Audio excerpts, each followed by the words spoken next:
here we are. This is S.x Love Psych3delics, and I'm your host, Dr. Kat. Bringing you psychosexual conversations that will leave you intellectually turned on and hungry for more. And I keep hearing that word, manifesting. And we both have our friend Reagan, who does manifesting. We've got a couple of friends who do manifesting. And why do you think it's such a popular word right now? And then what makes the difference between, manifesting that works and manifesting that doesn't? Ooh, great question.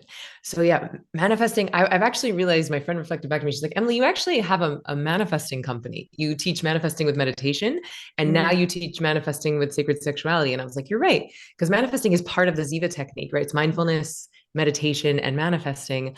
And now Sacred Secret is helping people to use their sexual energy to manifest. So what I've been doing for the past like 5 or 6 years is teaching manifesting from the neck up. And it works. Like thoughts do become things.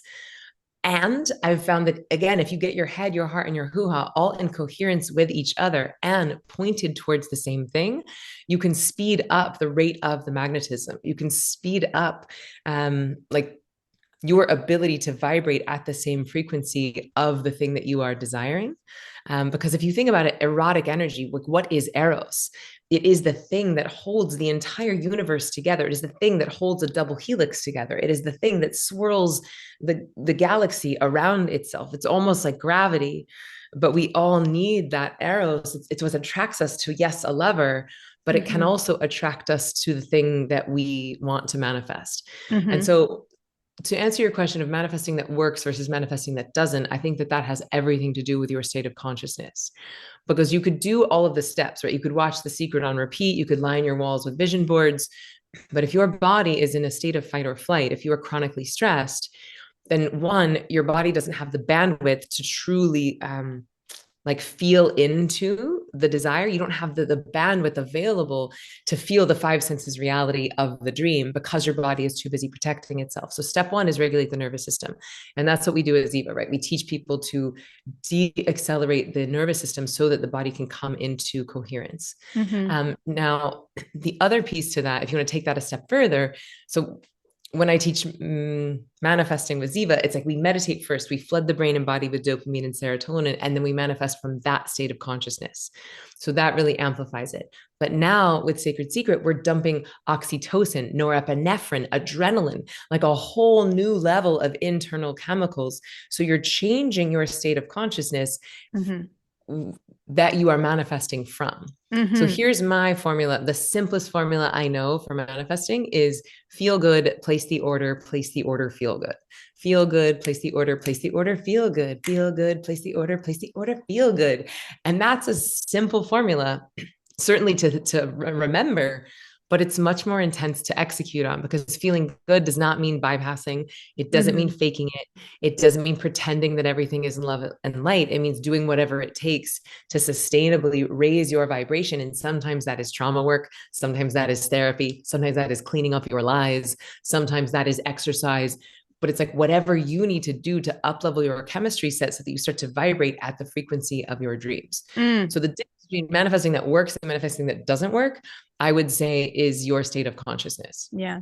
I would agree. I would also add in there, as a trauma therapist, there's a practice called glimmers and glows. And glimmers is our ability to consciously connect with something in our environment that has an expanding sensation in our body. Okay. And then when we stay focused on it, or we savor it a little bit longer, that helps the nervous system to recondition itself to stay in a regulated state. So that is pleasure, that expanded sense, even if it's a little bit.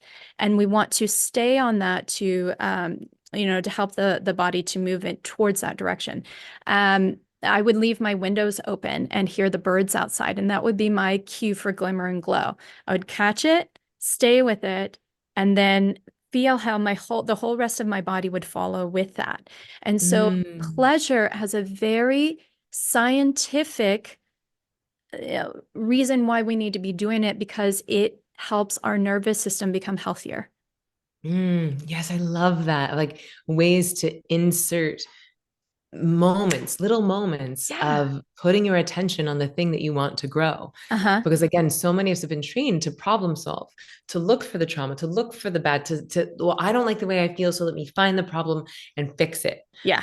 Which is very masculine, right? And so we're problem solving, we're hunting and we're fixing, we're Yeah. hunting and we're changing, which is different than, can we soften? Can we let our attention rest on the most pleasurable thing in the environment right now?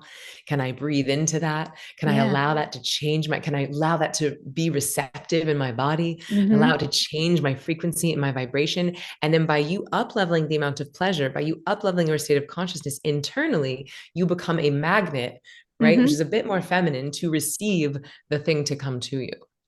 Yeah. Yeah. And like you said at the beginning of this call, and even before our call, you and I were also talking about, we're doing a lot of work on ourselves to grow bigger, and that doesn't mean that we won't be met with challenges in our life.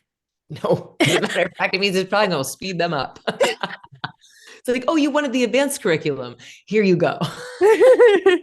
So for everyone out there who is doing this work, I just want to remind you that to be careful with narrating that because you're met with a mirror outside of some challenge doesn't mean that that you are low vibration, that there's something wrong with you, that you're being met with life challenge here. It can also mean you are ascending, you are growing, and you are just going to be met with people who want your power, and you're going to be met with situations that want to test you if you're going to sell out your own power for an illusion of safety or an illusion of power coming back to you. So I'm reminded of the archetype of the prostitute, the one who uses her own self, their own self, to sell for something they think that they're going to get, but they're not necessarily going to get.